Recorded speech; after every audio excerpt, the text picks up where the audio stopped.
Le damos gracias a Dios.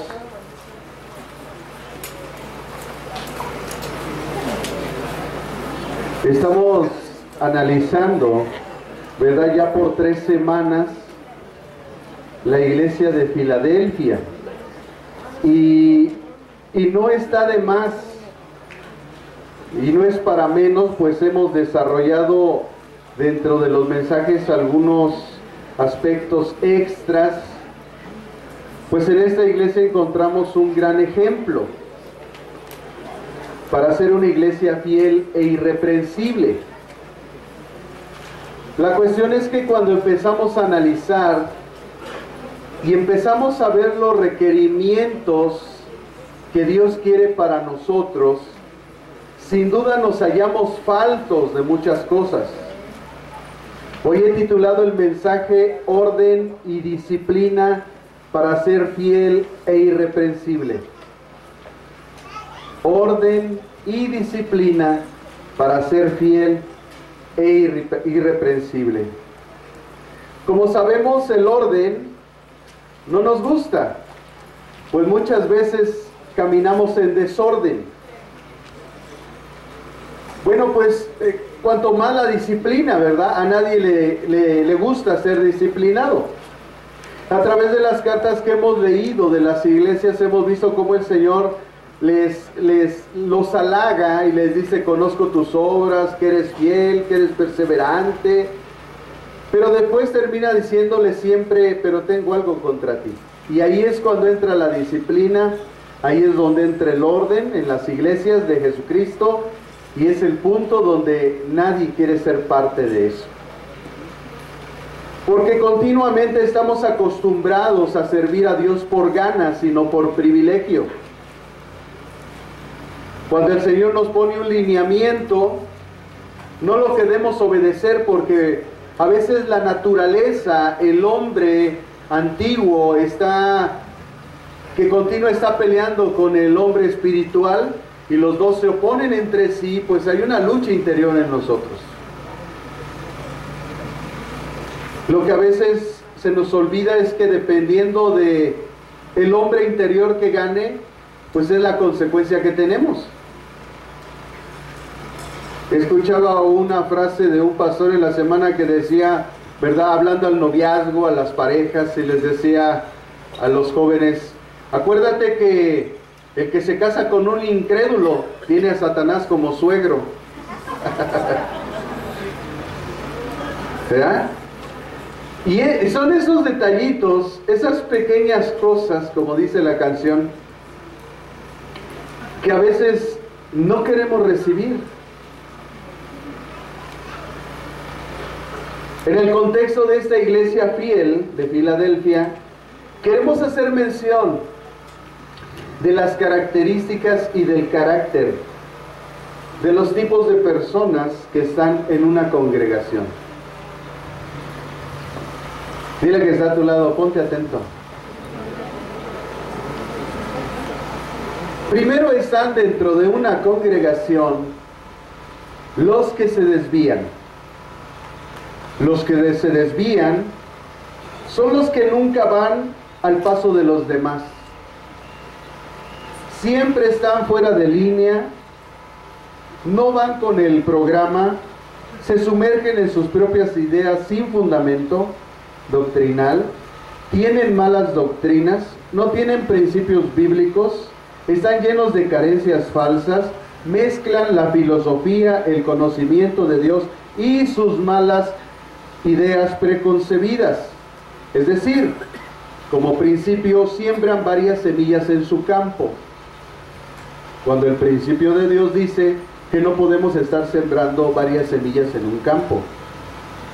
No tienen sabiduría, no practican en consecuencia la verdad, acomodan las escrituras a su conveniencia, sacan los versículos de su contexto, no se capacitan correctamente en un orden. Si la gente va hacia adelante, ellos van hacia atrás, se salen del camino recto. Cuando el resto de la gente se está alineando al orden apropiado, ellos están fuera, no cumpliendo su deber. No están interesados en nada, no están interesados en dar ni su tiempo, ni su dinero, ni su esfuerzo. No dan nada, son egoístas, viven para sí mismos y son afanosos. Pueden ser apáticos, incluso pueden burlarse de la gente. Este tipo de personas tristemente estorban el progreso y son desordenados. Están desviados. Son contenciosos, se oponen a la verdad, solo consideran su verdad y sus formas. Algunas veces son rebeldes, con mal carácter y mala actitud, tienen mal humor, llenan el espectro entre la apatía y la rebelión. Ahí están entre esas dos cosas. Pueden manifestar cualquiera de las dos cosas. Se desvían, simplemente no van con el resto de la gente. Están en contra de todo, son sectarios, así que ellos estorban el crecimiento, el poder y la vida de la iglesia. Pero también están los preocupados. Dentro de la iglesia hay gente que está en este aspecto de los preocupados. Son personas que no tienen una fe firme, viven en temor, son los que no tienen valentía, son los que dicen, cuando el pastor hace cambios, es que nunca lo hemos hecho así. Les da miedo el cambio, no quieren el orden, menos la disciplina, no se comprometen a arreglar su vida, su carácter, su actitud, su comportamiento, no quieren ser responsables de sus vidas propias, son capaces de darte 10 razones por las que no pueden hacer lo que les pides. No tienen sentido de aventura, de probar algo diferente, les encanta la tradición, temen lo desconocido, no quieren riesgos, se preocupan por todo, los asuntos de la vida son más de lo que pueden enfrentar, normalmente están tristes, siempre preocupados, algunas veces sin esperanza, frecuentemente deprimidos, desanimados y derrotados. No llevan en sí mismos nada de gozo, no hay celo por las cosas de Dios, los afanes de la vida los han capturado, son presa fácil del legalismo, porque piensan que con prohibiciones mejorarán su condición. También están los débiles, son espiritual y moralmente débiles, debido a su débil fe, están más enfocados en lo que deben de comer o beber, y cosas de las que no consiste el reino de Dios. Así como los describe perfectamente Pablo en la carta a los Romanos en el capítulo 14. Debido a las disciplinas débiles de su vida, son susceptibles a la tentación, al pecado, y caen en los mismos pecados una y otra vez. Los levantamos, los desempolvamos, pero vuelven a caer otra vez en el mismo agujero, por su fe débil. Les cuesta hacer la voluntad de Dios, prejuician a los demás, se avergüenzan de sí mismos, avergüenzan a la iglesia, se sienten incapaces, avergüenzan al Señor.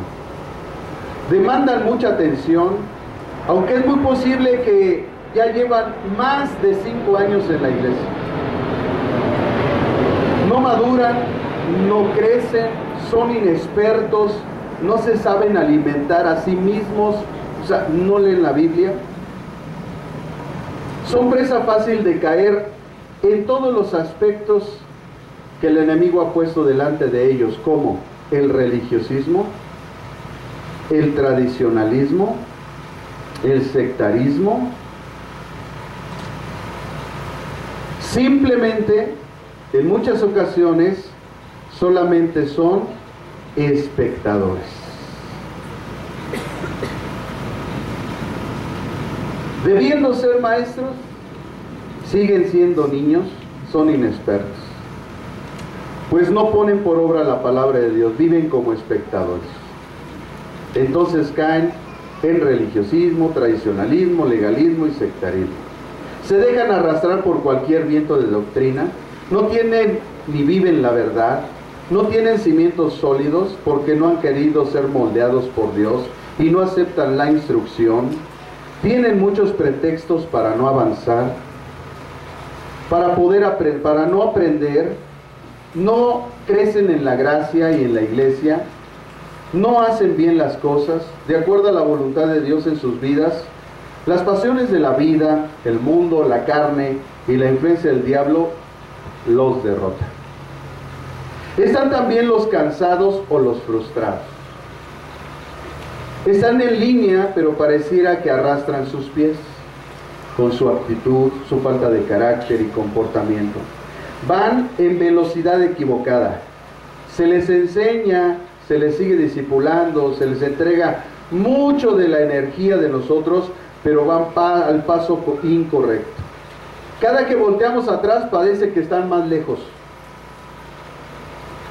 A todos distraen, tienen dificultad de priorizar su propia vida y no se concentran. Simplemente son personas que desesperan, pues no tienen energía. Podemos en ellos hacer el máximo esfuerzo y recibimos poco provecho. Avanzamos en un paso como la iglesia nos es normal, pero ellos van lento. Sienten que ya han hecho mucho por el evangelio y la obra de Dios. Llevan años, pero están cansados, ya no tienen interés, nada los motiva para esforzarse. Su tiempo de servicio sienten que se acabó, se han enfriado, viven en la monotonía, están enfermos espiritualmente, todo les duele, todo les lastima, están cansados, su camino está lleno de obstáculos porque no han podido superar su frustración. No se han cumplido sus expectativas, no tienen lo que han deseado. Posiblemente haya en ellos envidia hacia otros, sus anhelos están truncados, sus expectativas no se han cumplido, pues ellos no han hecho nada por ellas, no tienen gozo, perdieron la esperanza, sienten que todo se acabó para ellos, ya dieron su máximo, están próximos a ser devorados. También, tristemente, el 5 tipo de personas en una iglesia, hermanos, están los impíos. Los impíos son los que viven en sus propias concupiscencias, viven vidas dobles, son los que hacen abiertamente maldad contra otros en la iglesia, buscan su provecho, son tropiezo, afectan con sus negocios fraudulentos a la iglesia, no les importa su testimonio, afectan la unidad, traen división, no tienen entendimiento de sus malas acciones, manifiestamente poseen el espíritu de Caín y de Judas, destruyen matrimonios, contaminan o pervierten a las jovencitas o jovencitos, los seducen, fornican, adulteran, roban, son chismosos y mentirosos, consumen drogas, son alcohólicos, son mundanos, calumnian, acusan falsamente, critican, prejuzgan, practican el pecado, simplemente son impíos. Entiéndase como impío a alguien que es falto de piedad, falto de fe en Dios, sin temor de Dios por lo que hace, no muestra devoción por las cosas sagradas de Dios, son irreverentes, puedan andar en sus pecados ocultos y según ellos mismos al mismo tiempo servir a Dios. Manifiesta abiertamente actitudes que no son de una persona justa y piadosa, no entienden la consagración en sus vidas, son ajenos completamente al compromiso del llamado de Dios a la santificación, son despreocupados del juicio de Dios, ajenos a las consecuencias de sus pecados. Estos no tienen al Espíritu, no han nacido de nuevo, no son salvos, están arrastrados por los deseos de los ojos, los deseos de la carne y la vanagloria de la vida. Son parte del sistema satánico de este mundo, son cizaña dentro de la iglesia, son los que serán quemados en fuego si no se arrepienten. Sabemos que la iglesia, hermanos, no es un lugar de personas perfectas. El Señor dijo en Lucas 5:32, no he venido a llamar a justos, sino a pecadores al arrepentimiento. La congregación, como dijimos, es un hospital de personas de la iglesia de Cristo enfermas con esa enfermedad terminal, como el cáncer llamada pecado. Una enfermedad que solo es sanada por Jesucristo. Aunque pareciera que no tiene remedio, Cristo trajo la sanidad de esa enfermedad de la humanidad. La iglesia no es perfecta. La iglesia cristiana es una sociedad de practicantes del pecado. Somos una sociedad de ex practicantes del pecado, que fuimos redimidos, justificados y seremos glorificados. Que hoy en día entramos en un proceso de santificación por nuestra condición humana y carnal. Y es la única sociedad en el mundo donde todos los candidatos no merecemos ser parte de esta membresía, pero que sin embargo por medio de la fe en Jesucristo se nos ha otorgado por su gracia la salvación y la vida eterna. La congregación está llena de problemas porque los miembros que son la iglesia, creyentes y a veces dos discípulos, según sea el caso, somos problemáticos. Porque toda persona que entró viene con un trasfondo de pecado. Una debilidad, le dicen, en la que tiene que trabajar para no seguir cayendo. No se entiende que el proceso de santificación es para arriba, no es para abajo. Pues aún siendo entonces nosotros redimidos espiritualmente, la carne no está redimida. Y como consecuencia, pasamos la vida luchando con el pecado porque el Señor nos dará la victoria contra la muerte. Por eso es nuestra guerra con nosotros mismos, con nuestras debilidades, nuestra carne. Es la principal batalla que tú y yo tenemos. El asunto que debemos ver como iglesia, como personas, es que nuestro proceso de crecimiento espiritual es el proceso de la eliminación, de la transgresión que se quiere producir en nosotros. Debemos saber que al ir creciendo como iglesia, debemos de confrontar a estos 5 grupos de personas problemáticas que están dentro de la iglesia y que Dios les ha dado tiempo de que se arrepientan, de que cambien su comportamiento, de que cambien su actitud, sus malas acciones, que pasen al proceso de madurez para que el propósito de Dios se cumpla en sus vidas. A este tipo de personas el Señor hoy les dice: tengo algo contra ti. Conozco tus virtudes, quieres servir, quieres hacer, has sido perseverante, pero ¿qué crees? Tengo algo contra ti. Te he dado tiempo para que te arrepientas. Si no te arrepientes, vendré a ti. Y esa palabra, amados hermanos, que usa Jesús en el Apocalipsis para hablarle a la gente de las iglesias, es juicio. Vendré a ti, habla de juicio. Haré juicio en tu vida. El Señor nos advierte, no porque nos amenaza. El Señor nos advierte porque precisamente no quiere Él que nosotros suframos las consecuencias del juicio normal que viene por causa del pecado. Porque la paga del pecado es muerte. La ira de Dios está con todos aquellos que con impiedad detienen la verdad. Por eso hablamos de los impíos. Con su impiedad detienen la verdad. Y la ira de Dios está sobre esas personas. Sin embargo, a pesar de y en medio de este gran reto que enfrentamos los pastores de todas las iglesias del mundo en las congregaciones, el gran reto de hacer un rebaño sano se encuentra en medio de todos estos grupos, gracias a Dios, el aliento de nuestro corazón. Y este es el 6º grupo, los fieles. El remanente fiel que Dios siempre tiene en una iglesia es el que alienta al pastor. Son aquellos que aman a Dios, reconocen y agradecen lo que Dios ha hecho en ellos. Son mayordomos, son servidores, asisten con fidelidad, participan, vencen la tentación, se apartan del pecado, pelean la buena batalla de la fe, aceptan la autoridad, la honran, se sujetan, aportan para la obra su tiempo, su dinero y su esfuerzo. Son dadores alegres, tienen buena voluntad, tienen vida espiritual, se dejan moldear, se capacitan y enseñan, tienen compromiso, tienen ánimo, tienen gozo, dan fruto, han madurado, saben resolver sus problemas, pues se apoyan en Dios y en su palabra confían.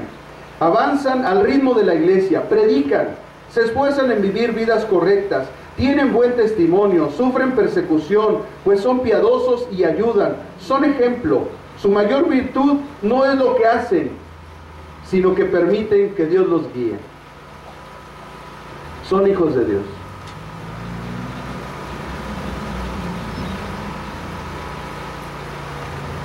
Son a los que los pastores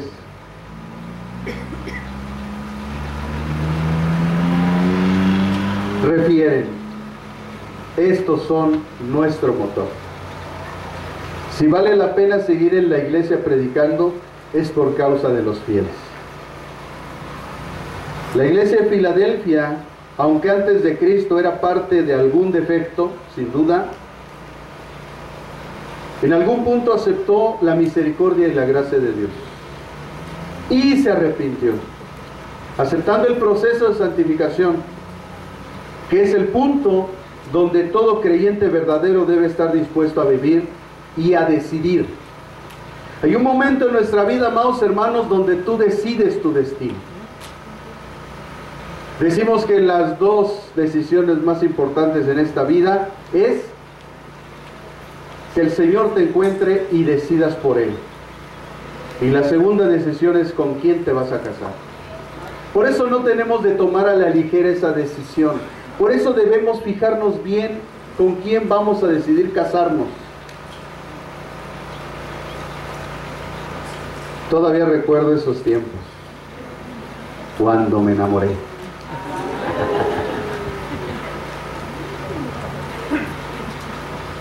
Creo que uno de los aspectos, hermanos, más importantes en una relación, usted no me va a dejar mentir, es que si algo tiene la persona que ama a otra persona y que está dispuesta a estar con él, es que quiere estar con ella.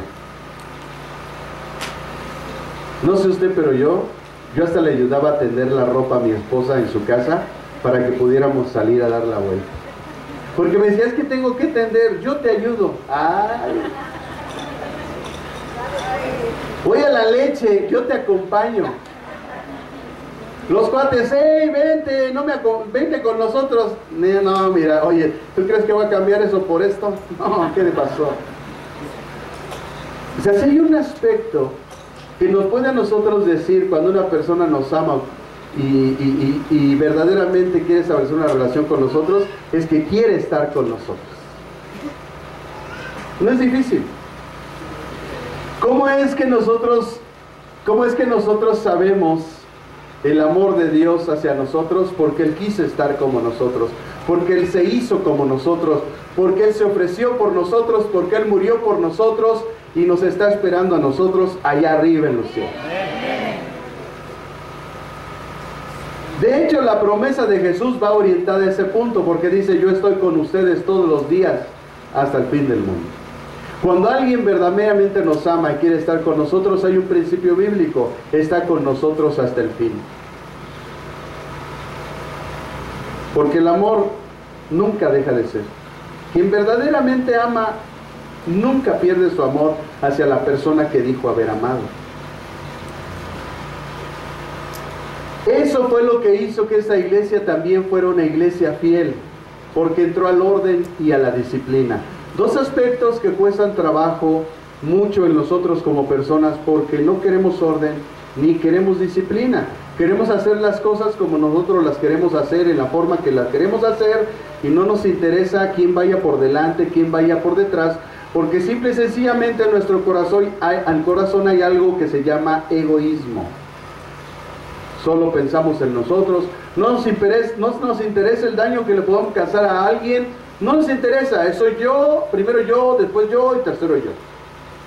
Eso es egoísmo, eso es pecado.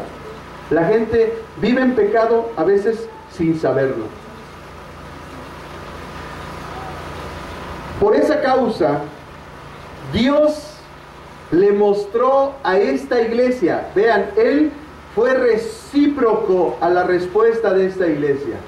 Esta iglesia escuchó el llamado de Dios, se ordenó, se disciplinó, se organizó, aceptó el proceso de santificación, empezó a caminar en el Señor, de tal manera que esta iglesia sabía que las obras que ella estaba haciendo no eran por ellas, sino por la influencia del poder divino de Dios en sus vidas. Por eso leímos la semana pasada que dijo: yo conozco tus obras, y Dios no menciona ninguna obra de ellas, porque sus obras estaban hechas en Él.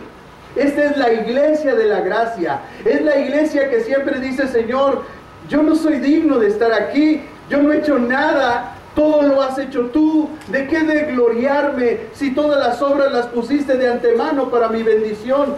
Yo no he hecho absolutamente nada. Es la iglesia de Mateo 24 que el Señor le dice: por cuanto estuve enfermo y me visitaste, tuve hambre, me diste de comer. Y la iglesia le dijo: ¿cuándo, Señor? ¿Cuándo yo hice esto? Ah, por cuanto a estos mis pequeños se lo hicisteis, a mí me lo hicisteis. Es la iglesia fiel, es la iglesia a la que tú y yo tenemos que llegar y la que debemos de reflejar si verdaderamente queremos llegar un día con Dios. El hecho de este mensaje y de las características que acabo de mencionar, del tipo de gente que los pastores nos enfrentamos, por eso siempre digo que muchas veces no sabemos lo que queremos, ¿verdad? O a veces no entendemos el llamado, porque dice la Biblia en 1 Timoteo que el que anhela obispado buena cosa desea. Pero es necesario que, o sea, hay requisitos. Hay requisitos para los servidores, hay requisitos para los pastores.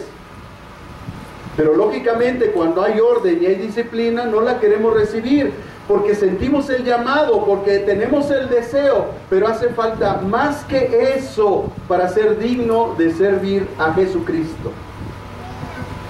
A Jesucristo fue el menos afectado cuando la gente lo abandonó. De un momento a otro, cuando Él empieza a predicar y a llamar a sus discípulos en el monte, resulta que al día siguiente confronta a la multitud, a 5 tipos de personas, y les dice: ustedes me siguen por lo que yo les he dado. Porque cuando tienen un problema vienen a la iglesia, y cuando se les resuelve se van y no regresan. Porque cuando tienen carencias vienen a pedir mi bendición y se las doy, pero ustedes no ofrendan. Porque cuando tienen ustedes una situación con sus hijos y yo arreglo la situación con sus hijos, ustedes después ya no quieren venir a la iglesia. Cuando Jesucristo confrontó a estos 5 tipos de personas, dice la Biblia que todas las multitudes lo dejaron. Después de que Jesús, en un momento de hacer milagros, prodigios, porque ese no es el problema para Dios. Dios es todopoderoso y Él nos puede dar todo milagro, toda bendición en nuestra vida. ¿Cuál es el problema? Tenemos un gran problema como seres humanos, y es que somos mal agradecidos con Dios. Se nos olvida lo que Dios hizo por nosotros. Uno de los aspectos más importantes en nuestra vida es que nunca se nos olvide lo que Él hizo por nosotros. En el momento que se te olvida lo que Dios hizo por ti, lo vas a dejar ipso facto. No te va a importar lo que Él hizo. Es como los matrimonios. Los matrimonios siempre estamos viendo lo malo, nunca vemos lo bueno. Nunca vemos lo que la pareja ha hecho por nosotros. Cuando estuvimos enfermos, cuando nos corrió el esposo, llevó a la esposa al hospital, cuando estuvo ahí con ella toda la noche, o viceversa, cuando la esposa estuvo con el varón ahí, lo estuvo ministrando y todo, y al final terminó infiel y se fue con otra persona. Eso nunca lo vemos, y eso no lo vemos porque la naturaleza que el Espíritu Santo quiere que fluya en nosotros la hemos ahogado por nuestros pecados, por nuestras debilidades, porque no queremos cambiar, porque no queremos que el Espíritu Santo nos moldee y nos haga la imagen de su Hijo Jesús. Esta iglesia en Filadelfia aceptó el reto, y aunque no era perfecta, aunque en un momento de que ella empezó a caminar en Cristo, ella decidió seguir a Cristo. Y entonces el Señor le retribuyó. Y dice en el versículo 9, ahí de Apocalipsis capítulo 3, versículo 19, que estamos analizando, este aspecto tan importante de la fidelidad de Dios a esta iglesia. Y Dios fue fiel con esta iglesia, no como respuesta nada más a que fue fiel la iglesia, sino porque Dios es su carácter personal, Él es fiel. Nosotros podemos ser infieles, pero Él va a permanecer fiel. Y dice el verso 9, he aquí yo entrego de la sinagoga de Satanás a los que se dicen ser judíos y no lo son, sino que mienten. He aquí yo haré que vengan y se postren a tus pies y reconozcan que yo te he amado. Si hay algo que el Señor promete a los fieles, es que toda la gente será patente, será algo visible que somos amados por Dios. Aquí señala el Señor, he aquí yo te entrego de la sinagoga de Satanás a los que dicen ser judíos y no lo son, sino que mienten. Esta frase, normalmente las sinagogas, nosotros las conocemos, eran y son un lugar de reunión de los judíos para orar y adorar y aprender las escrituras. Es claro por la palabra de Dios que Jesús y sus apóstoles enseñaban en las sinagogas, lo vemos en los evangelios. Los judíos verdaderos que estaban en esas sinagogas, Jesús fue y de hecho Él fue enviado a las ovejas de su Padre y estuvo en las sinagogas. Ahí encomendó a sus discípulos comunicar primeramente el evangelio, lo cual ellos cumplieron con cabalidad y lo podemos ver claramente en el libro de los Hechos del capítulo 1 hasta el capítulo 9, como los apóstoles cumplieron con cabalidad la encomienda del Maestro. Pero aquí, precisamente aquí, la referencia del pasaje de Apocalipsis se refiere a lo que ella misma señala. Son sinagogas de Satanás. Es decir, la palabra sinagoga aquí se refiere a los lugares que había en algunas ciudades donde se reunían los que se decían judíos. Hoy hay muchos mexicanos tlaxcaltecas que se dicen judíos. Son falsos judíos. Piensan que por decir Shalem, Shalom y esas cosas ya son judíos. Están buscando sus raíces judías, como si eso importara. Creo que no han leído el pasaje de Gálatas, ¿no? Donde dice la Escritura que no es judío el que lo es exteriormente, sino el que es interiormente. Hablando precisamente del nuevo nacimiento en Jesucristo. Estos hombres que se reunían eran falsos. Por eso dice, se dicen judíos, pero no lo son, sino sinagoga de Satanás. Entonces este pasaje no está hablando de una sinagoga judía. Está hablando de aquellos que quieren tomar el lugar que no les corresponde. Ustedes van a ver a muchos cristianos por ahí que quieren tomar el lugar que no les corresponde. Y se quieren sentir judíos, ya traen, ¿verdad? Porque hasta esa ridiculez llegamos los mexicanos, ¿no? Traemos el mantel de la mesa aquí en la cabeza y nos decimos judíos. Como es rayado el mantel, me lo pongo en la cabeza y me siento judío.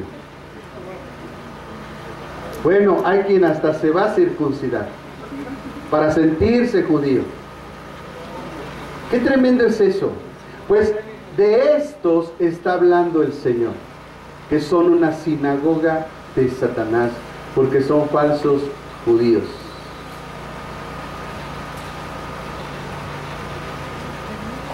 Jesús descubre a los que se dicen ser judíos y les dice, no lo son. No lo son. Pues como decimos en México, comen chicken. Traen su corte de vacinica. Entonces aquí no se refiere la Biblia a una sinagoga judía, sino a una falsa relación con judíos falsos. Estas personas se dicen ser judíos, pero no son más que totonacas, tlaxcaltecas, chichimecas, mayas. Son judíos falsos y mentirosos. Estas personas falsas, por nuestro buen testimonio, estas personas falsas, nosotros por nuestro buen testimonio, tenemos una promesa. Dice Jesús, yo haré que vengan y se postren a tus pies y reconozcan que yo te he amado. El Señor hará notorio su amor sobre nosotros y ellos lo reconocerán. Se postrarán a nuestros pies. Esto no es literal, sino que reconocerán la autoridad que Dios nos ha delegado. Después el Señor a esa iglesia le da unas preciosas promesas en el versículo 10 y 12. Y dice Apocalipsis 3, 10 y 12. En el 10 dice: por cuanto has guardado la palabra de mi paciencia, yo también te guardaré en la hora de la prueba que ha de venir sobre este mundo entero, para probar a los que moran sobre la tierra. Verso 12. Al que venciere, ahí está otra promesa, yo lo haré columna en el templo de mi Dios y nunca más saldrá de allí. Y escribiré sobre él el nombre de mi Dios y el nombre de la ciudad de mi Dios, la nueva Jerusalén, la cual desciende del cielo de mi Dios, y mi nombre nuevo. Así es que Jesús le declara dos promesas a Filadelfia en el verso 10 y 12. Primero le dice: por cuanto has guardado la palabra de mi paciencia, yo también, dice, te guardaré. Como dijimos, para la palabra guardar tiene varios significados dependiendo del lugar y el contexto donde está escrita. Aquí la palabra guardar significa protección. La pregunta es: ¿protección de qué? Dice: de la hora de la prueba que ha de venir sobre el mundo entero, para probar a los que moran sobre la tierra. Así Jesús anuncia una hora de prueba sobre este mundo entero para poder probar a todos los moradores de la tierra, donde le promete a la iglesia de Filadelfia, la iglesia fiel y irreprensible, que la guardará de esta prueba, la protegerá, la hará a un lado de la prueba.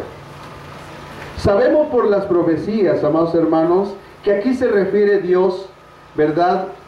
Cuando dice la prueba, se refiere al derramamiento de la ira de Dios, que comienza con 7 sellos, 7 trompetas y 7 copas de la ira de Dios, a lo cual algunos teólogos la han llamado la gran tribulación. Algunos autores consideran que la iglesia desaparece del escenario de este mundo desde el capítulo 4. Usted, después del capítulo 4, cuando lee Apocalipsis, usted ya no oye mención de la iglesia de Jesucristo, porque se ha acabado el tiempo de la gracia. Porque el último de los gentiles que tenía que entrar al cielo en el tiempo de los gentiles, de la gracia de Dios, habrá entrado. Solamente hasta el capítulo 19 y 20 es cuando vemos nuevamente a la iglesia. Así que la mención de la promesa del Señor dada a Filadelfia: por cuanto has guardado la palabra de mi paciencia. Recuerden que Pergamo había guardado la fe, pero Pergamo no había guardado la palabra de la paciencia de Dios, lo que hizo Filadelfia. De tal manera que uno de los aspectos más importantes para nosotros como iglesia, para poder ser una iglesia fiel e irreprensible, es que aprendamos a guardar la palabra de Dios. Decíamos la semana pasada, no es que la guardes en el buró, no es que la guardes en el escritorio ahí que se empolve, no, en el librero, no, es que la tengas en tu mente y en tu corazón. ¿Para qué? Para que la pongas por obra. ¿Por qué nosotros no llevamos a cabo la palabra de Dios y no la cumplimos y no obedecemos en consecuencia? Porque no la conocemos. Porque todo empieza en conocer la palabra. Después esa palabra, dice, en verdad, técnicamente, espiritualmente, dice que tiene que hacer rema en nuestro espíritu. Una vez que hace rema y tenemos el entendimiento de esa causa que ha causado un efecto en mi corazón, entonces se produce la obediencia, se produce la práctica de la palabra. Hay algo aquí adentro que me dice: perdona. Hay algo aquí adentro que dice: no odies, no te llenes de amargura. Empezamos a poner en práctica la palabra, pero mientras esté alojada aquí, no va a producir nada. La palabra de Dios tiene que hacer rema en nuestro corazón. Por eso el pacto del nuevo pacto dice y dicta estas palabras: en aquel día haré un pacto, no como el pacto que hice con sus padres, el antiguo pacto, sino que haré un nuevo pacto, en el que escribiré, dice, mi palabra, vean el orden, en su mente y en su corazón. Entonces, ¿qué se va a producir? Dice, ustedes me serán por hijos, porque empezarán a actuar como actuó el Hijo de Dios. Ustedes me serán por hijos, y entonces yo les declararé que ustedes son, que yo soy su Señor. ¿Sí notaron el orden? Eso es lo que Dios quiere en nuestra vida, para que seamos personas fieles e irreprensibles delante de Dios. Los autores en este punto, que habla sobre guardar a la iglesia de la prueba que ha de venir sobre los moradores de la tierra, ellos, los escatólogos, los estudiosos de la Biblia, aquellos que se han quemado las pestañas, no como tú que de repente la lees, los que sí verdaderamente han pasado años, que han escrito libros acerca de este aspecto, ellos, los que sí saben, ellos dicen que esto se refiere al arrebatamiento de la iglesia. Hay quien no cree esto. Está bien, pues se le respeta. Pero alguien no tiene la verdad. Porque no hay dos verdades, hay una verdad. Ahí es donde pedimos la dirección del Espíritu Santo. Ahí es donde el Espíritu Santo, que es el único que nos guía a la verdad, nos posiciona sobre el lado correcto de las cosas. Entre tanta teología y doctrina, el Espíritu Santo es el único que nos puede guiar hacia la verdad. Y entonces tomamos la posición no orientada por las palabras y los estudios de los eruditos, que ya es suficiente, sino que además tenemos el respaldo del Espíritu Santo en nuestra vida. Debido a que, como señalan algunos autores, también la iglesia fiel e irreprensible no debe de ser probada. No debe ser probada.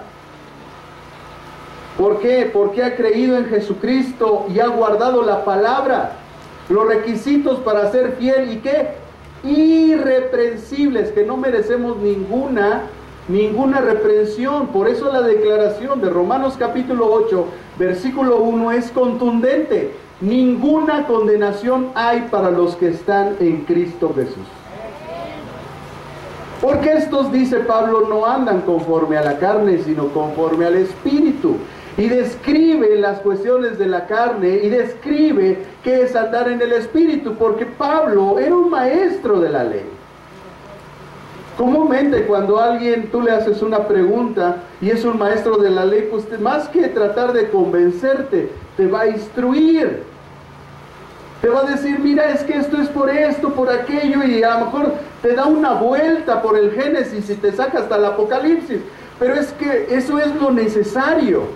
Escuchen, cuando el apóstol Pedro está él predicando por primera vez el Evangelio después de la venida del Espíritu Santo a su vida, que lo capacitó para llevar a cabo la labor de evangelismo que Dios le había encomendado al pueblo de Israel, el apóstol Pedro lee el primer mensaje en el libro de los Hechos del capítulo 3 y te vas a dar cuenta que él hace un panorama del Antiguo Testamento. Él empieza a explicar desde el Antiguo Testamento hasta el Nuevo Testamento y menciona personas como Abraham, como Moisés, también a Salomón, a David, y los menciona a todos y la labor que tuvieron en el plan y proyecto de Dios perfecto para la redención y la salvación de nuestras almas.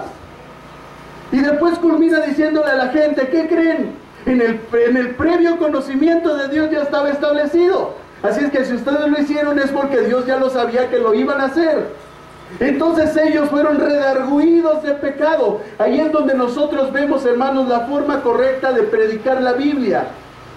Predicar la Biblia no es dar sermones, predicar la Biblia es hacer un contexto del plan y proyecto de Dios, si es necesario, desde el Génesis hasta el Apocalipsis, pero el propósito se tiene que cumplir, que la gente vea que Dios tiene misericordia y que Él está dispuesto a perdonar porque Él los quiere amar.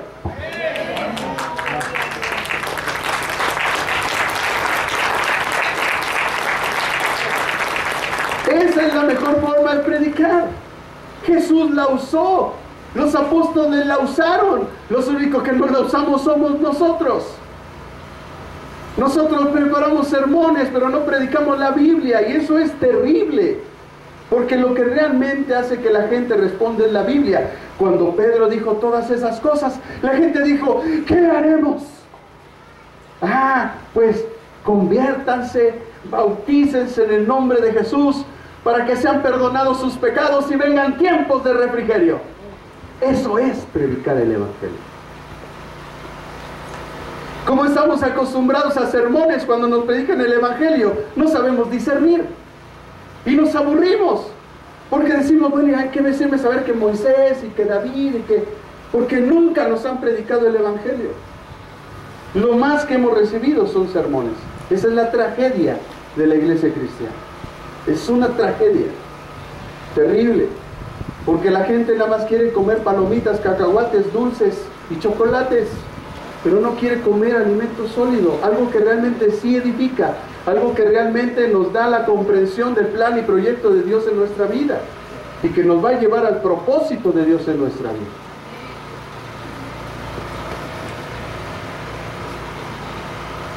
El Señor les dice, yo también te guardaré de la hora de la prueba que ha de venir sobre el mundo entero para probar a los que moran en la tierra.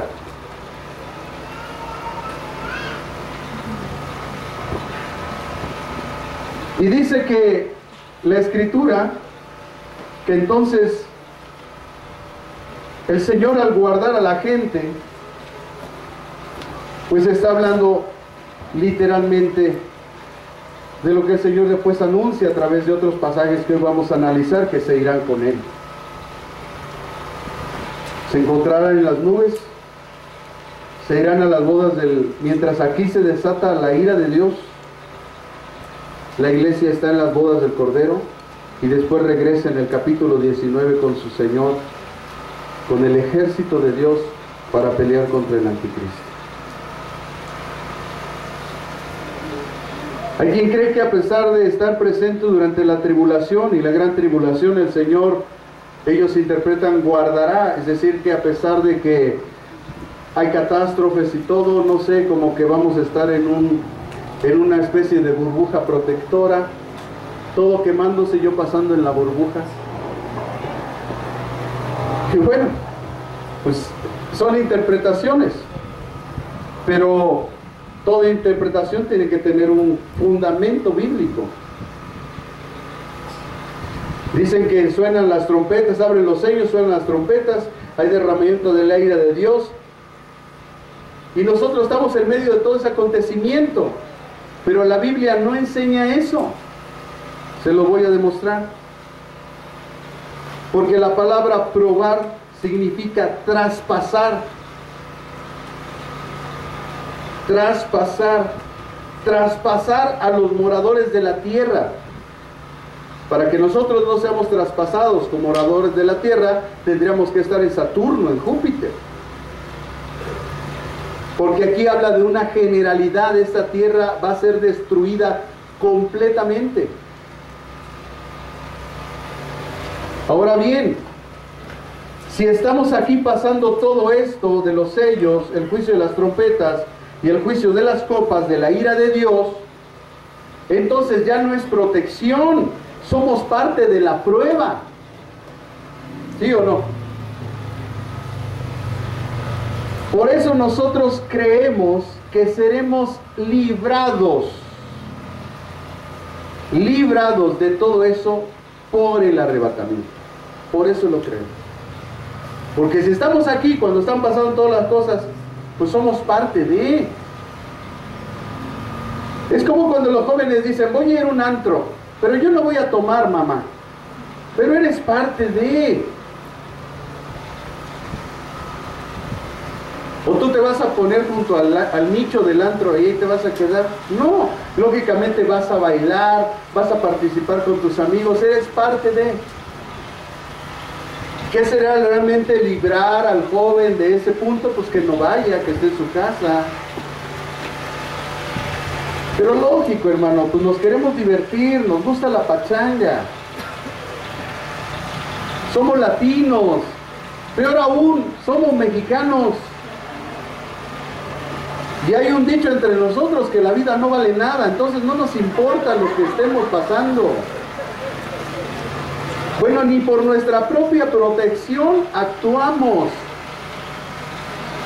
Sí, se ven hermosas las luces de Tultepec y todo eso, pero la pregunta es, ¿habrá seguridad ahí?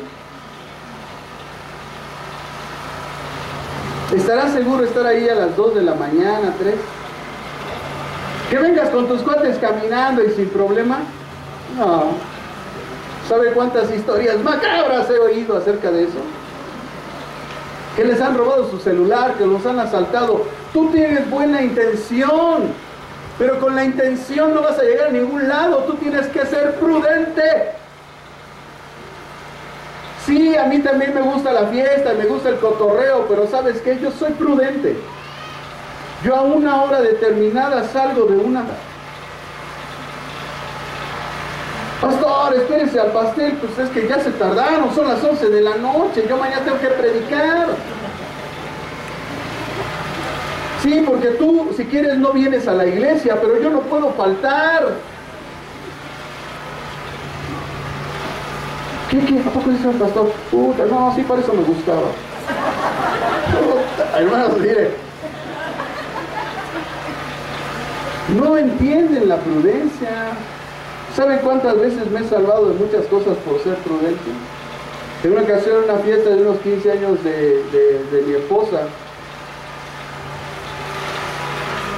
ya era tarde y me empecé a incomodar. Dije, no sé, es que el Señor te avisa, no sabes qué va a pasar, pero el Señor te avisa y te incomodas. Y le dije, ya vámonos. No, espérate, dice papá que ahorita nos vamos, pues veníamos con mi suegro, pues yo ni cómo agarrar yo agarro mi coche y me voy, y pues el que se quede, ¿no? Pero venía con mi suegro, entonces le digo, no me interesa, o sea, vámonos. O sea, ya esto ya se acabó, o sea, ya mira qué horas son. Y dice mi esposa, bueno, aceptó mi prudencia y dijo, papá, ya nos vamos. Si quieres quédense, nos vamos en un taxi, no hay problema. No, pero ¿por qué te vas? Aguántate un rato. No, ya estuvo, o sea, ya estuvo, vámonos. Bueno, al final salimos, hermano. Nosotros nos fuimos. A las 3 de la mañana, hermano, nos llaman que tenían secuestrada a toda la gente de la fiesta, que habían golpeado y macheteado a varios de la fiesta. El Señor, hermanos, usa la prudencia para apartarnos de esas cosas.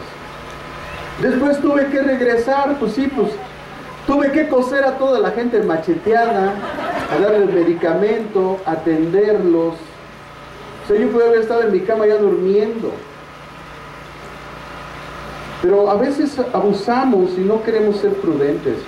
De verdad, hay muchas cosas bonitas en nuestro México, pero hay horas donde ya no es prudente estar. Porque nosotros llevamos la mejor intención, pero ahí hay miles o cientos que no tienen la mejor intención. Tenemos que tener cuidado de eso. Tenemos que ser prudentes. Muchas cosas nos pasan por nuestra imprudencia. El apóstol Pablo, hablando sobre este asunto del arrebatamiento, dice en la primera carta a los Corintios, en el capítulo 15, versículos 51 al 54. 1 Corintios 15, 51, 54. Escuchen. He aquí, os digo un misterio. Pablo dice que esto era un misterio. ¿Esto qué quiere decir?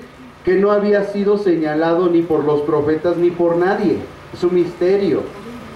Si los profetas lo hubieran señalado, era una profecía, algo que estaba a punto de ocurrir en un tiempo. Pero al ser un misterio, nadie lo había mencionado. Es algo que por la gracia de Dios, él pudo saber cuando seguramente subió al tercer cielo y escuchó cosas inefables, indecibles para nuestro tiempo. seguramente ahí el Dios le dio la gracia de saber este misterio. Seguramente hasta vio una visión de los acontecimientos. Entonces, si alguien ya lo hubiera anunciado, pues no hubiera sido misterio, sino una profecía. Y entonces él dice, yo se los revelo, y les dice, no todos dormiremos, es decir, moriremos. La Biblia pone dormiremos, pero moriremos. Pero todos seremos transformados. O sea, estemos vivos, estamos muertos, cuando venga el asunto de parte de Dios, el cumplimiento de este misterio, todos seremos transformados. Dice, en un momento, en un abrir y cerrar de ojos, a la final trompeta. Ahí es donde mucha gente, ¿verdad?, empieza a malinterpretar y a decir, pues como en el Apocalipsis hay trompetas, se está refiriendo a esa trompeta. Pero se les olvida un pequeñísimo detalle, que también en Jerusalén, en Israel, cuando se tocaba la final trompeta, no la última trompeta de Apocalipsis, porque al final de la última trompeta de Apocalipsis, después vienen las copas de la ira de Dios, es decir, viene lo peor. Y aquí se está refiriendo a la final trompeta, y la final trompeta era la convocación en las tribus de Israel. Cuando se tocaba esta final trompeta, se convocaba a todo el pueblo para partir. Se levantaban las carpas y todos iban caminando a otro punto en el desierto. Entonces no dice la última trompeta, no se está refiriendo al Apocalipsis, se está refiriendo a la final trompeta, a la que se toca como convocación a todo el pueblo de Israel.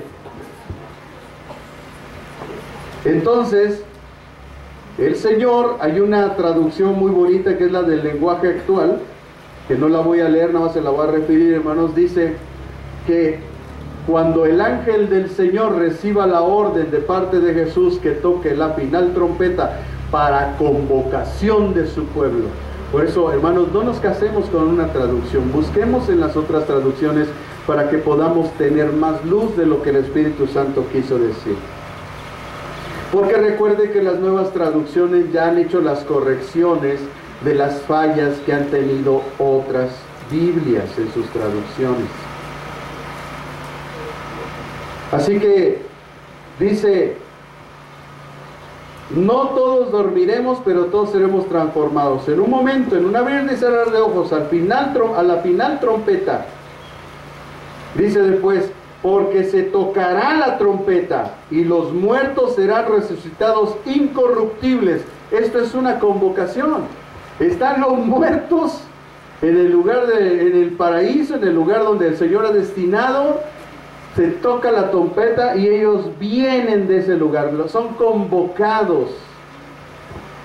Y dice después la Biblia, y los muertos serán resucitados incorruptibles, y nosotros, dice, seremos transformados. Y dice, porque es necesario que esto corruptible se vista de incorrupción y esto mortal se vista de inmortalidad. Y cuando esto corruptible se haya vestido de incorrupción y esto mortal se haya vestido de inmortalidad, entonces, vean, se cumplirá la palabra escrita. Sórbida es muerte, la muerte en victoria. Entonces, si Pablo nos revela un misterio, pero no lo queremos creer, bueno, pues entonces, hermano, pues ya es de cada quien, ¿no? En 1 Tesalonicenses capítulo 4, 13 al 17, 1 Tesalonicenses 4, 13 al 17, dice el apóstol Pablo, tampoco queremos, hermanos, que ignoréis acerca de los que duermen. Los que duermen son los mismos del pasaje pasado, ¿verdad? Para que no os entristezcáis como otros que no tienen esperanza. Porque si creemos que Jesús murió y resucitó, vean, hermano, ahí está la fe. ¿En qué estriba la fe en Cristo? En que Él murió y resucitó. En su sacrificio expiatorio y en la redención y la justicia que obtenemos por Jesucristo en su resurrección. Por eso no es suficiente creer en Dios. Hermano, ¿usted cree en Dios? Sí, yo creo en Dios. Pues no es suficiente. Los demonios también creen y tiemblan. No es suficiente creer en Dios. Vaya allá afuera vaya afuera, pregúntele a cualquier persona, ¿usted cree en Dios? La mayoría le va a decir que sí, raro el que le diga que no. Pero no por eso es salvo. Nosotros somos salvos porque creemos en el sacrificio expiatorio y en la resurrección de Jesucristo. Eso da salvación. Eso es el Evangelio. Entonces dice que Jesús resucitó. Así también traerá Dios con Jesús a los que durmieron en él. Por lo cual os decimos esto en palabra del Señor. O sea, esto dice Pablo, no es mío. Que nosotros que vivimos, que habremos quedado hasta la venida del Señor. Aquí la venida del Señor no se refiere a su segunda venida. Aquí se está refiriendo en el contexto al misterio. Y dice, no predeceremos a los que durmieron. Es decir, no iremos en preeminencia. Los que durmieron resucitarán y después nosotros los seguiremos. Es lo que está diciendo la Biblia. Porque el Señor mismo, oiga esto, porque el Señor mismo, con voz de arcángel y con trompeta de Dios, es decir, la final trompeta, descenderá del cielo. No está hablando de una segunda venida, está hablando de un proyecto de parte de Dios que Él lo menciona como descender, como una acción que Él va a hacer. Y los muertos en Cristo resucitarán primero. Y dice después, luego nosotros los que vivimos para ese instante en que suena la final trompeta, en que el Señor con voz de arcángel suena la trompeta, en ese momento los que hayamos quedado seremos arrebatados. Qué precioso es. Juntamente con ellos, ahí van los que resucitaron, ahí vamos nosotros siendo arrebatados.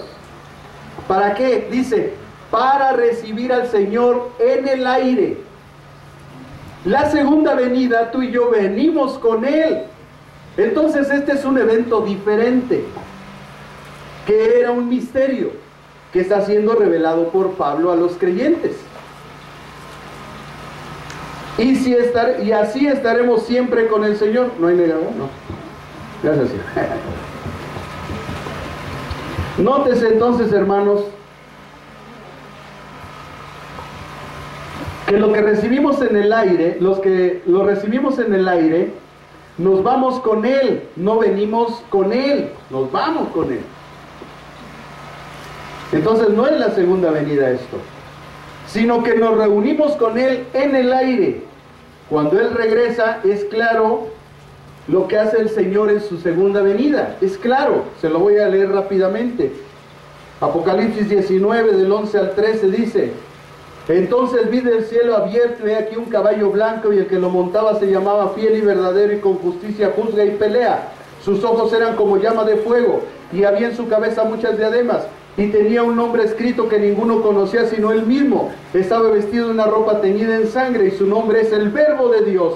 Verso 19: y vi a la bestia, a los reyes de la tierra y a sus ejércitos reunidos para guerrear contra el que montaba el caballo y contra su ejército. Y la bestia fue apresada, y con ella el falso profeta que había hecho delante de ella señales, con las cuales había engañado a los que recibieron la marca de la bestia y habían adorado su imagen. Estos dos fueron lanzados vivos dentro de un lago de fuego que arde con azufre, y los demás fueron muertos con la espada que salía de la boca del que montaba el caballo, y todas las aves se saciaron con las carnes de ellos.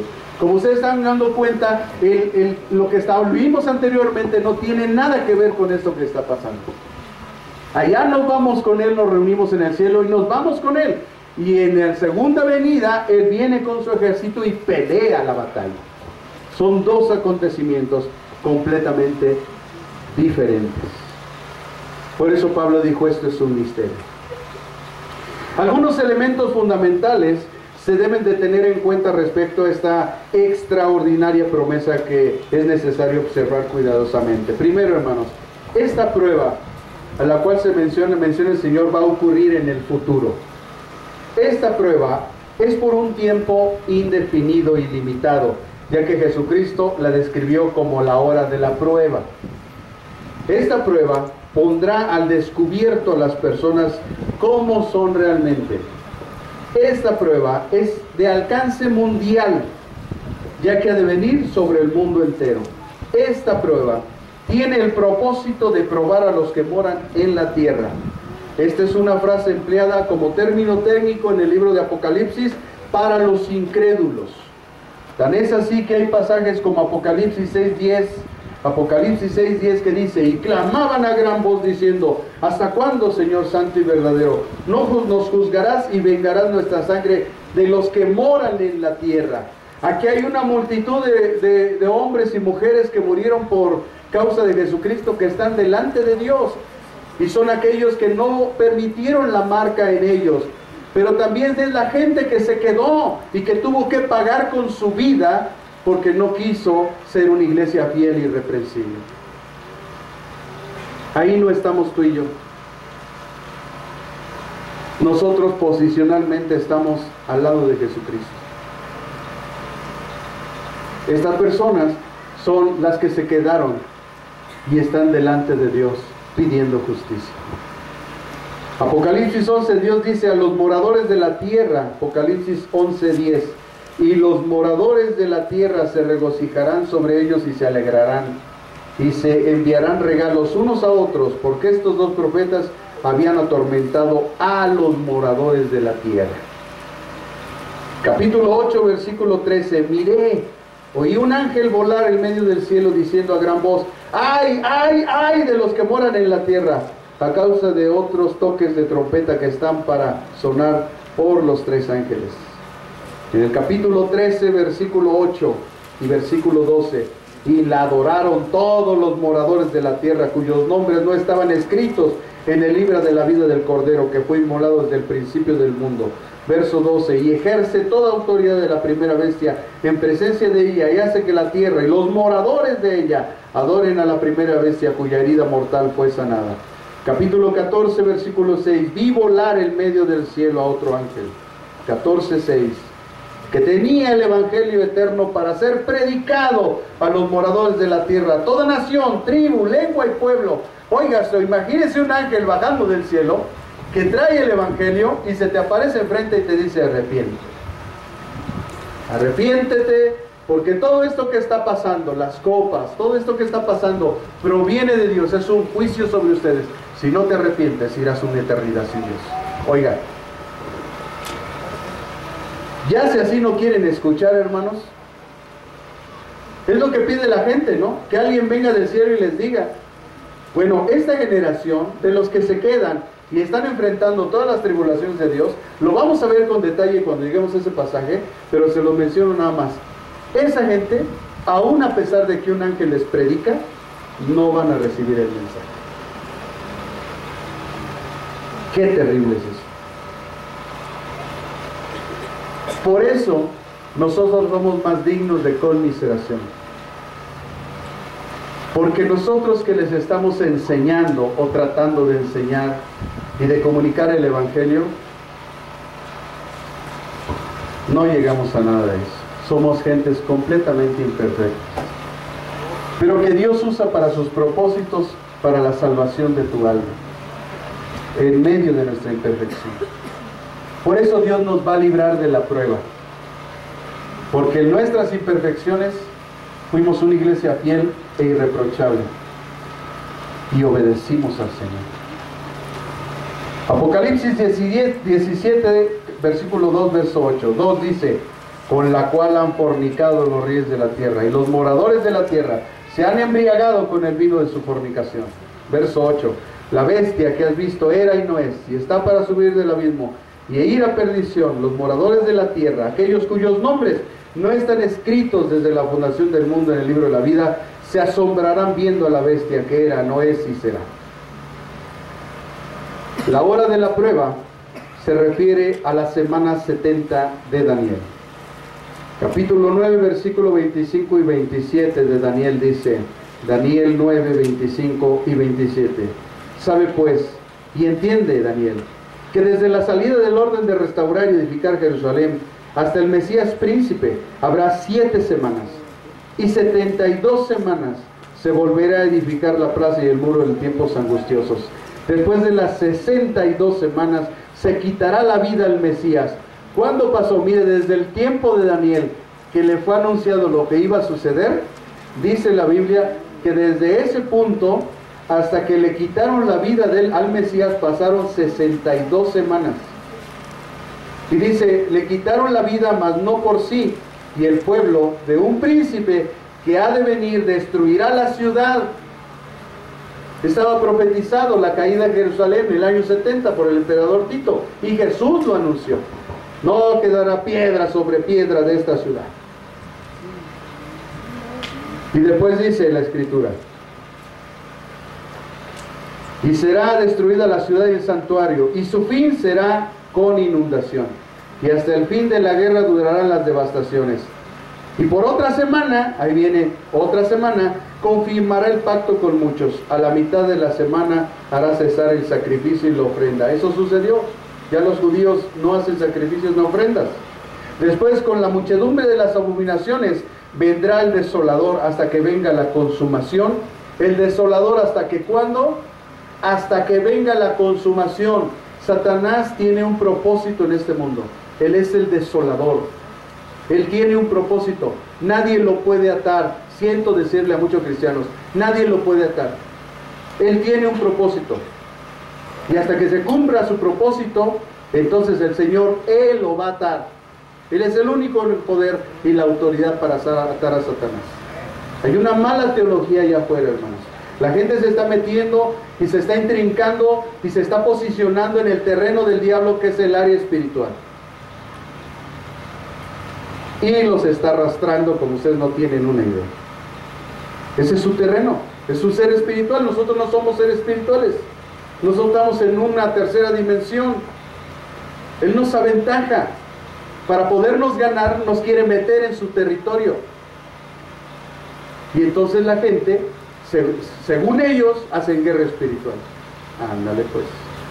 Ahí te veo al rato adelante. A ver cómo está tu familia, cómo están tus hijos, cómo está tu vida.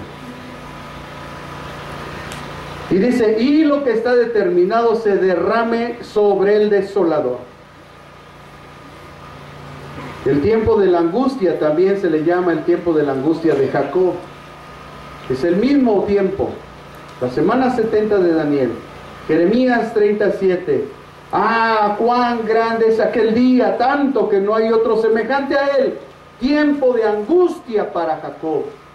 Es el juicio de Dios sobre su pueblo por no haber recibido el Evangelio. Pero de ella será librado. Vean cómo Dios tiene misericordia de Israel. A pesar de que lo han rechazado, a pesar de que no han querido nada con él, a pesar de que a los suyos vino y los suyos no lo recibieron, a pesar de eso, Dios tiene un plan y proyecto para Israel. Y les promete que los va a librar a pesar de todo lo que hicieron. A pesar de que lo llevaron a la cruz, a pesar de que lo escupieron. Díganme si eso no es amor. El Señor promete guardar a su iglesia, los judíos y los gentiles que se quedaron del futuro tiempo de prueba que vendrá sobre los incrédulos. Los incrédulos rebasarán la prueba si se arrepienten, o fracasarán si niegan a arrepentirse.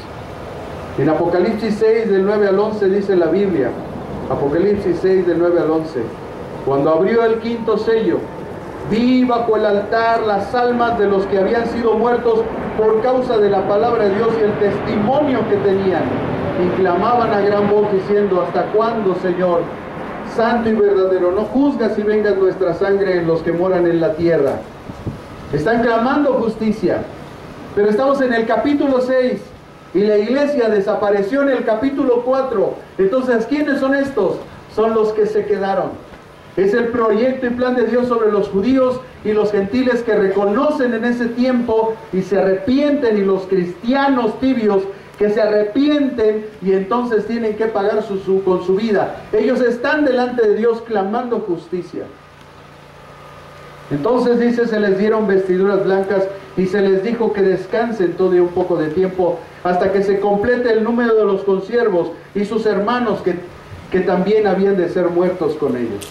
Apocalipsis 7 del 9, 10, versículo 9 al 10 y versículo 14. Dice el 9, Después de esto miré y he aquí una gran multitud, la cual nadie podía contar, de todas las naciones, tribus, pueblos, lenguas, que estaban delante del trono y de la presencia del Cordero, vestidos de ropas blancas y con palmas en las manos, y clamaban a gran voz diciendo: la salvación pertenece a nuestro Dios, que está sentado en el trono y al Cordero. Verso 14, yo le dije: Señor, ¿tú sabes? ¿Quiénes son estos? ¿Tú sabes? Y él me dijo: escuche, estos son los que han salido de la gran tribulación. Esta no es la iglesia, nosotros ya fuimos arrebatados. Estos son los que han salido de la gran tribulación y han lavado sus ropas y han blanquecido con la sangre del Cordero. Apocalipsis 14:4. Estos son los que no se contaminaron con mujeres, pues son vírgenes. Estos son los que siguen al Cordero por donde quiera que va. Estos fueron redimidos de entre los hombres como primicias para Dios y para el Cordero. Está hablando de los 144,000, 12,000 de las tribus, de cada tribu de Judá, de la tribu de Israel. Apocalipsis 17:14 dice: pelearán contra el Cordero y el Cordero los vencerá, porque Él es Señor de señores, Rey de reyes, y los que están con Él son llamados elegidos y fieles. ¿Quiénes estamos con Él? La iglesia fiel, la Filadelfia. Amados hermanos, ¿no será necesario que nuestro carácter cambie? ¿Que nuestra actitud cambie? Que si se nos pone en corrección no es por nuestro mal o porque deseemos algo malo, sino al contrario, para que mejoremos, para que rindamos un verdadero culto racional a Dios, para que lo sirvamos verdaderamente con amor. No es para que arreglemos nuestras vidas, no es para que nosotros recapacitemos de cómo realmente estamos sirviendo a Dios. ¿Ustedes creen que Dios mandó todos estos mensajes a las iglesias simplemente para avisarles que las iba a condenar? No, les estaba dando la oportunidad y además les estaba dando la receta para que fueran salvos de todas las situaciones. Y todavía no conforme con eso, les dijo el premio que les iba a dar si ellos perseveraban y cumplían lo que Él les había recomendado. Dios nunca nos corrige o nos disciplina para que tomemos una actitud de: no quiero. O sea, ni mi nieto hace eso. Se enojará, se da la vuelta, llorará, pero no hace eso. ¿Y qué? Así que ni quería. Puta, dice uno, Dios mío. Si te identificaste con una de las características o estás en un grupo de los primeros 5 grupos que mencioné adelante, hermano, tienes esperanza, porque Dios no te está condenando, está diciendo condición para que cambies, porque Él desea que seas una iglesia fiel. Por eso dije, Filadelfia seguramente cuando vino a Cristo no era un dechado de virtudes, tenía sus debilidades y todo lo que cualquier persona puede pasar, pero ella decidió. ¿Ella qué? Decidió, porque tú y yo decidimos, decidió ser fiel a Dios. Las otras decidieron otras cosas. Filadelfia decidió seguir a Dios. Y esa es mi recomendación. Decide seguir a Dios. No sigas a los hombres. No sigas la borregada. Tú sigue a Dios. Si otros no quieren, mi casa y yo serviremos a Jehová. Punto. Y lo que tenga que arreglar, lo arreglo, porque de esa manera, de dar un mejor servicio, Dios se agradará más y más bendiciones vendrán a mi vida. Entonces, aquí se describe a los que se arrepienten durante la tribulación y reciben la salvación, rebasando de esta forma toda la prueba que vino sobre los moradores de la tierra. En Apocalipsis 6, del 15 al 17, 6 del 15 al 17 dice: y los reyes de la tierra, y los grandes ricos, los capitanes, los poderosos, y todo siervo, y todo libre, se escondieron en las cuevas, y entre las peñas de los montes, y decían a los montes y a las peñas: caigan sobre nosotros, y escóndenos del rostro de aquel que está sentado sobre el trono, y de la ira del Cordero, porque el gran día de su ira ha llegado, y ¿quién podrá sostenerse en pie? Pues es un día terrible. Este mundo no sabe lo que se viene. Imagínense, para que la gente se meta entre las cuevas, huyan entre las cuevas y se metan y estén temblando al ver todo lo que está pasando sobre la tierra. Son días terribles. Un día va a pasar eso. Pero ¿qué pasó en su corazón de ellos? En Apocalipsis 9:20, miren la respuesta de esta gente. Y los otros hombres que no fueron muertos con estas plagas, ni aún así se arrepintieron de las obras de sus manos, o sea, eran idólatras, ni dejaron de adorar a los demonios, porque si tú no adoras a Dios, adoras al diablo, punto. Si tú no vienes a la iglesia de Dios, pues vas a la sinagoga de Satanás. Y a las imágenes de oro, de plata, bronce y de piedra. ¿De qué están hechas las imágenes? De oro, de plata, de piedra y de madera, las cuales no pueden ver, ni oír, ni andar. Vean qué descripción. O sea, si así no entendemos, hermanos, pues ¿cómo te ayudo? Apocalipsis 16:11 dice, y blasfemaron, o sea, no solo no aceptaron, sino que además blasfemaron contra Dios del cielo por sus dolores y por sus úlceras. ¿Cuál es el pecado, el único pecado que Dios no le va a perdonar a nadie? La blasfemia. Y dice que ellos blasfemaron, por eso no les perdonó el Señor. Y dice, no se arrepintieron de sus obras.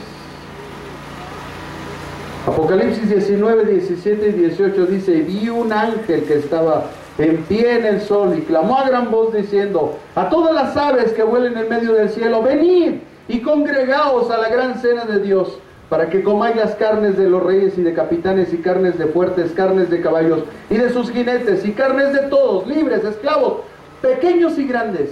O sea, vean la mortandad, hermanos, que va a haber, terrible. Como vimos aquí, se describen a los que se niegan a arrepentirse, de este modo fracasan y reciben su condenación. En la venida de Cristo, hermanos, para liberar su iglesia, que está descrita en el capítulo 2 de Tesalonicenses, capítulo 2, segunda de Tesalonicenses, capítulo 2, versículos del 1 al 2 dice, pero con respecto a la venida de nuestro Señor Jesucristo, o sea, y aquí ya va a hablar de la segunda venida de Jesucristo. En 1 Tesalonicenses habló otro tema, ahora va a hablar de la segunda venida de Jesucristo.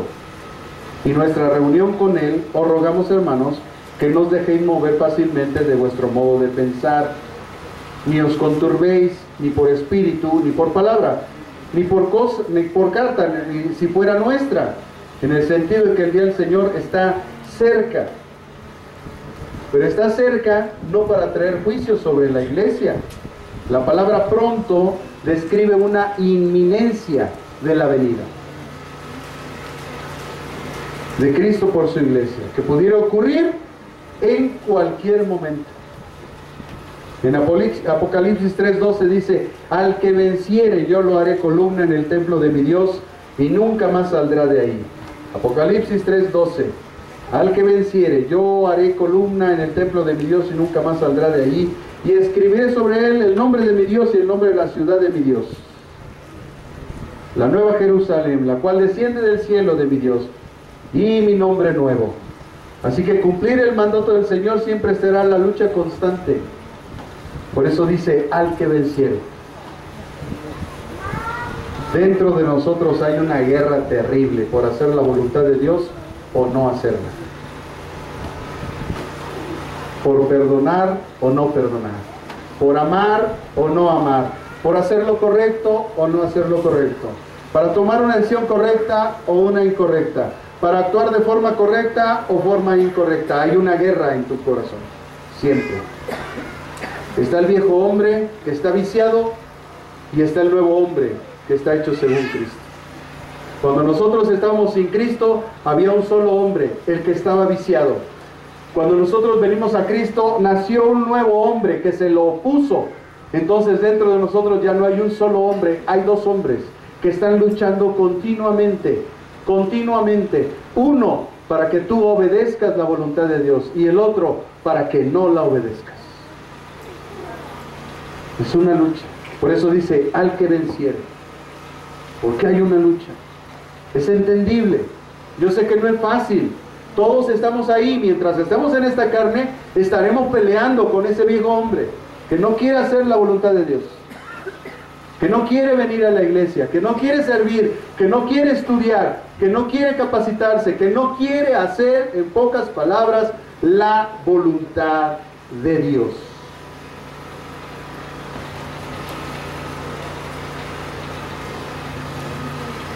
Por eso faltaron varios hoy. Pero pásensela por el WhatsApp, por piedad. Sí, aquí todos coludos o todos rabones, ¿sí o no? Que todos salgamos con chichón. ¿Verdad? La semana pasada estaba predicando también que hasta la niña estaba llorando. Cuando el niño chilla es porque el pastor predica bien.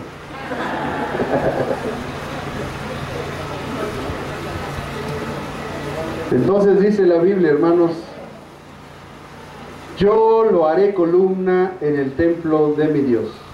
Esto expresa que el Señor dará estabilidad, permanencia e inmortalidad. Estabilidad, permanencia e inmortalidad. Dice después, y nunca más saldrá de ahí.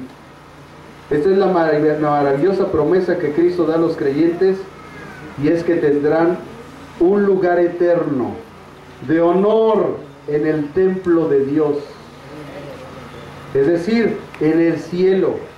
Denota también una seguridad de salvación eterna. ¿Seguridad de qué? De salvación eterna. Y dice, y escribiré sobre él el nombre de mi Dios. Esto significa que todo verdadero cristiano le pertenece a Dios. Tenemos un sello, fuimos sellados. Habla también de la relación personal e íntima que vamos a tener con Él por siempre. Y dice, y el nombre de la ciudad de mi Dios, la nueva Jerusalén, la cual desciende del cielo de mi Dios, y mi nombre nuevo. Esto nos habla de que los cristianos tenemos ciudadanía eterna en la ciudad capital del cielo, la nueva Jerusalén. Descrita detalladamente, usted la puede ver, Apocalipsis capítulo 21, versículos del 1 hasta el 2. Y dice, vi un cielo nuevo. Ya este cielo no existe ni existirá, va a haber un cielo nuevo. Escuche, una tierra nueva. Esta tierra ya no va a existir, va a haber una nueva. Porque el primer cielo y la primera tierra, ¿qué? Pasaron. Y el mar ya no existía más. No va a haber mar en esta tierra, hermanos. En la nueva tierra no va a haber mar. Y yo, Juan, vi la santa ciudad, la nueva Jerusalén, descender del cielo de Dios, dispuesta como una esposa ataviada para su marido. Y finalmente, hermanos, dice la Biblia, he aquí, yo vengo pronto, retén lo que tienes, para que ninguno tome tu corona. El que tiene oído, oiga lo que el Espíritu dice a las iglesias. Vean que habla en plural, no dice a la iglesia de Filadelfia, dice a las iglesias. O sea, esto es para todos, esto es para todos. Entonces aquí el Señor está hablando del mensaje de esperanza a la iglesia. ¿Y quién está firmando este mensaje de esperanza? En el versículo 11 y 13 de Apocalipsis 3. He aquí yo vengo pronto. Retén. La palabra retén en griego significa aférrate a algo. ¿Ha visto una persona aferrada en algo? No, mira, es que esto no es así. No, pero aferrada. Ya decimos, está aferrada. ¿Sí o no? Bueno, una interpretación correcta de lo que es, si hay algo que te tienes que aferrar, es a Dios. Aférrate a Dios. Aférrate a esa promesa. Por eso dice, lo que tienes, o sea, en tu poca fuerza, poco poder milagroso que tenía esta iglesia de Filadelfia, le dice, aférrate a lo que tienes, guarda la palabra, no niegues su nombre. Eso tenían. Ellos no tenían poder milagroso. En esa iglesia no había milagros. En esa iglesia no caía polvo de oro. En esa gente no estaba cayendo la gente al suelo. En esa gente solo había dos cosas. No negaban su nombre y guardaban la palabra del Señor. Nada más. No había poder milagroso. Qué contraste, ¿no? Con lo que ahora mucha gente pregona allá afuera. Qué contraste. Terrible contraste. La iglesia fiel, en la iglesia fiel, en la congregación de los santos no había absolutamente nada de eso. Por eso fue ejemplo. Entonces, este es el modelo de iglesia. No el modelo que nos están vendiendo allá afuera. Este es el modelo de iglesia. Si nosotros retenemos el nombre y no negamos el nombre de Jesús, si nosotros guardamos la palabra del Señor, el Señor nos hará fieles e irreprensibles. Luego entonces seremos la iglesia verdadera de Jesucristo. Y nos iremos con Él. Retén lo que tienes, dice, para que nadie tome tu corona. La palabra corona o recompensa, que es lo mismo, será para los que fielmente resistan hasta el fin. Una vida eterna con todas las recompensas a las que está asociada. La segunda carta de Timoteo, capítulo 4, verso 8, se lo doy como referencia, nada más lo lee en su casa, hermanos, la describe como una corona de justicia. Segunda de Timoteo 4, 8 describe una corona, a la corona como corona de justicia. Primera de Pedro 5:4 como una corona de gloria. Es decir, en nuestro estado glorificado seremos perfectamente justos y de este modo perfectamente capaces de reflejar la gloria de Dios, aquellas a quienes su fiel perseverancia los distingue como verdaderos hijos de Dios. No debemos temer nunca de perder su salvación. Los verdaderos hijos de Dios no tememos nunca de perder una salvación que nos fue dada por gracia. Por eso viene el Espíritu Santo después de decir estas palabras y les dice: oigan, pongan mucha atención, oigan lo que el Espíritu Santo les está diciendo a las iglesias. Siempre lo he declarado, hermanos, todas las iglesias de Apocalipsis el Espíritu Santo afirma. Dios solo pide a Filadelfia guardar la palabra, no negar su nombre, y fue señalada como fiel e irreprensible. ¿Nos estará pidiendo mucho el Señor? Tampoco te está pidiendo una fe extraordinaria. Si tú tuvieras fe como un grano de mostaza, lo que Jesús está diciendo para Dios es suficiente para que, si es necesario, se muevan los montes que están delante de ti. El problema es que nuestra confianza o nuestra fe la depositamos en lo que tenemos. Tan es así que cuando no tenemos dinero, nada más mira el carácter que tienes. Y cuando tienes dinero, saludas a todo el mundo, no, eres una belleza. Pero cuando no tienes dinero, andas de mal carácter, mala actitud, andas gritando, andas maldiciendo. Y eso no debe de ser en nuestra vida. Nuestra confianza debe estar puesta en Dios. Él lo puede hacer. Yo no lo puedo hacer, ya vi que no lo puedo hacer. Ya tapé un hoyo y destapé otro, tapé otro y destapé otro y no lo pude hacer. Ya hiciste tu esfuerzo, dice Dios. Ya hiciste tu esfuerzo, bueno, ahora déjame a mí. Lo que tú necesitas primero es orden. Después necesitas disciplina. Después necesitas administración. Y entonces vas a salir de la deuda. Pero mientras sigas tapando hoyos, destapando hoyos, nunca vas a salir. El problema es que te vas a encontrar una persona que no va a aguantar que tú le debas, y entonces te va a embargar, te va a llevar a la miseria, o lo peor de todo, que hay gente que es capaz de matar a alguien porque le debe. Si queremos llegar a esos puntos, pues entonces sigamos como estamos. Si queremos cambiar, entonces cambiemos la actitud y oigamos lo que el Espíritu les dice a las iglesias.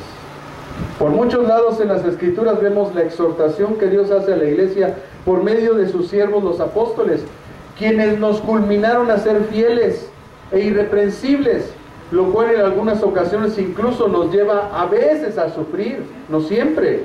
En la segunda carta a Timoteo, capítulo 2, versículo 1 al 3, hermanos, con este versículo finalizo el día de hoy, dice la palabra de nuestro Señor Dios y Salvador Jesucristo. Tú pues, hijo mío, segunda de Timoteo 2, del 1 al 3. Tú pues, hijo mío, oiga lo que dice, esfuérzate. ¿En qué? En la gracia que es en Cristo Jesús. Escucha, lo que has oído de mí ante muchos testigos, esto encarga a hombres fieles, que sean idóneos para enseñar también a otros. Tú pues, sufre penalidades como buen soldado de Jesucristo. Si ustedes se dan cuenta del contexto en el que está este versículo, es tremendo. Primero lo que hace Pablo es darle identidad a Timoteo. Le dice, tú eres hijo. Eso es algo que no se nos debe de olvidar. Nosotros somos hijos de Dios. Tú eres hijo. Después le habla algo acerca de su carácter. Le dice, esfuérzate. Todos sabemos, hermanos, que los grandes futbolistas, los grandes nadadores, atletistas, la gente que hoy tiene el dinero en esta tierra, lo ha ganado a través del esfuerzo. El cielo se gana con un esfuerzo. Gracias a Dios, no por nuestras obras, sino por el esfuerzo que Jesucristo hizo en la cruz del Calvario. Es que estamos tú y yo posicionados ahí. Pero aún con todo y eso, el Señor nos pide que hagamos algo. No que seamos pasivos. No que estemos esperando que pasen las cosas. No que seamos como aquellos que dicen, ¿qué pasó? O sea, ni se enteraron. Sino que seamos de la gente que produce las cosas del reino en la tierra.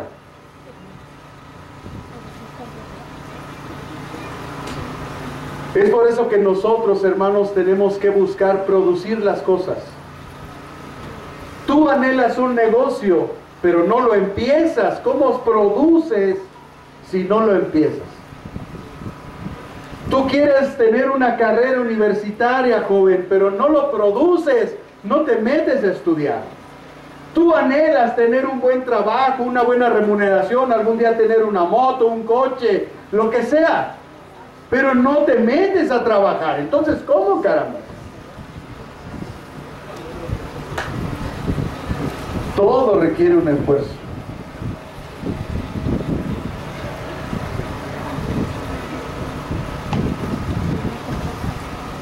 Lo que has oído de mí ante muchos testigos, o sea, ¿qué está diciendo Pablo? Yo te he enseñado. Yo te he enseñado. La enseñanza es algo importantísimo en el reino de Dios. Tan es importante que es uno de los fundamentos que Dios puso para la edificación de la iglesia. El Señor puso profetas, apóstoles, son el fundamento, Efesios 2:20. Después dice evangelistas, pastores y maestros. La enseñanza es muy importante en la vida cristiana. Es para la edificación de nuestra vida. Por eso tenemos que aprender. Por eso tenemos que dejarnos ser enseñados, porque eso nos hace discípulos.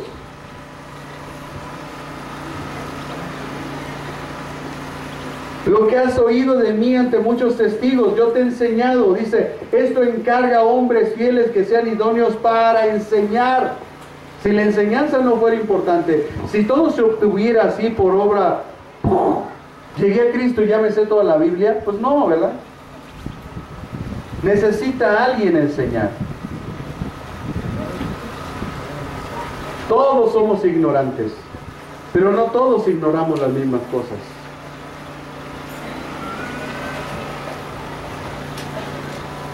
todo esto, este esfuerzo, este sacrificio, este conocimiento, dice Pablo, vas a sufrir penalidades. Pero el sufrir estas penalidades, le dice, es porque tú eres un buen soldado de Jesucristo. Hay una canción que siempre me quebrantaba. Yo de verdad esa canción, ya de que empezaba la música, yo ya la lagrimita estaba corriendo aquí. Estaba yo en la iglesia donde nací, estaba yo siempre hasta el frente. Y empezaba la alabanza y cerraba mis ojos. Y cuando escuchaba esa música, yo ya estaba quebrado, hecho pedazos. Cansado del camino, sediento de ti, un desierto he cruzado, sin fuerzas he quedado, vengo a ti. Luché como soldado y a veces sufrí, y aunque la lucha he ganado, mi armadura he desgastado, vengo a ti. Sumérgeme en el río de tu espíritu. Necesito... ya no sigo, hermano, ya se me va a salir la lágrima. Ya no sigo. No. Sumérgeme, porque es que esta vida es una batalla. La iglesia fiel seguramente sufrió la batalla. Enfrentó las circunstancias. Tú y yo cada día estamos pasando circunstancias, porque estamos en una batalla. Hay un hombre interior que está luchando contra otro hombre. Hay una lucha interna para obedecer a Dios y no obedecerlo. ¿Qué llevó a esta iglesia a ser fiel? Las palabras que dice Dios acerca de Filadelfia nos dan la clave para ser triunfadores. Le dice, no niegues mi nombre. Y después le dice, guarda mi palabra. Porque el guardar la palabra no será ponerla por obra. Entonces la iglesia de Filadelfia, en conclusión, hermanos, era una iglesia que la única virtud que tenía, si la podemos resumir en una sola palabra, se llama obediencia. Ella no actuó en sus obras. A ella el Señor no le declaró ninguna virtud personal como a otras iglesias. A ella solamente le digo, conozco tus obras. Seguramente si le preguntaran a Filadelfia, Señor, ¿qué obras tengo? Y el Señor le diría, mis obras, las que yo puse de antemano, aquellas que he declarado en tu vida, porque tú delante de mí eres santo y sin mancha. Porque no es por obras. No he mencionado ni una obra de ti, porque tú no estás aquí por obras.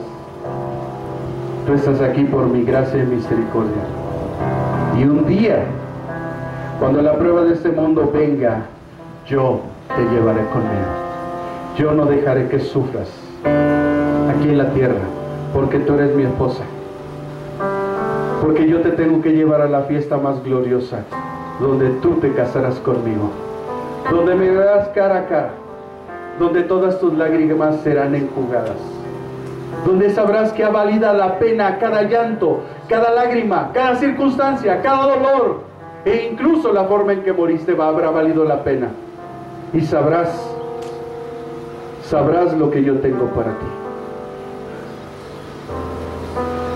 Y si piensas que a ti terminó la gloria, no es así, porque después vendrás conmigo cuando yo monte mi caballo blanco y iremos a la victoria para vencer a todos aquellos que están llenos de iniquidad sobre la tierra. Y si piensas que esa es tu gloria, también no, porque durante 1000 años reinarás conmigo. Y reinarás conmigo aquí sobre la tierra. Pero si piensas que esa es la gloria que recibirás, no, porque esta tierra y este cielo pasarán, y habrá una tierra nueva y un cielo nuevo, y descenderá a la Jerusalén, y estarás conmigo en mi templo todos los días hasta el fin, hasta el fin, hasta el fin, toda la eternidad estarás conmigo. Te pasearás dentro del templo, verás mi rostro, contigo estará tu familia, tus hijos, y estaremos viviendo en la eternidad para la gloria de Dios nuestro Padre.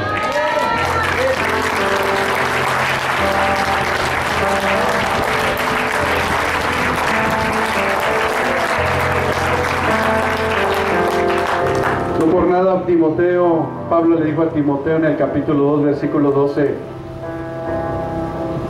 si sufrimos, también reinaremos con Él. Así vemos este deseo, hermanos, del propósito de Dios para nosotros, su iglesia. En este tiempo hay dos iglesias, la iglesia fiel y la iglesia tibia, que es la que vamos a estudiar la próxima semana. Pero nosotros somos la iglesia fiel. Usted dígase a sí mismo, yo soy fiel, yo soy la iglesia fiel, yo voy a estar con mi Señor, yo me voy a sujetar a Él, me voy a someter, la mente de Cristo estará en mí, seré obediente, yo no soy un pecador, yo soy un redimido con la sangre de Cristo, yo soy santo y sin mancha delante de Él, yo soy un hijo de Dios, yo voy a reinar con Él. Y eso un día tú lo vas a ver. Y sabrás que no fue una declaración simple, porque no vivimos de declaraciones, vivimos en la fe que es en Cristo Jesús, Señor y Dios nuestro. Y si Él lo ha prometido esto, yo lo creo y yo lo creo.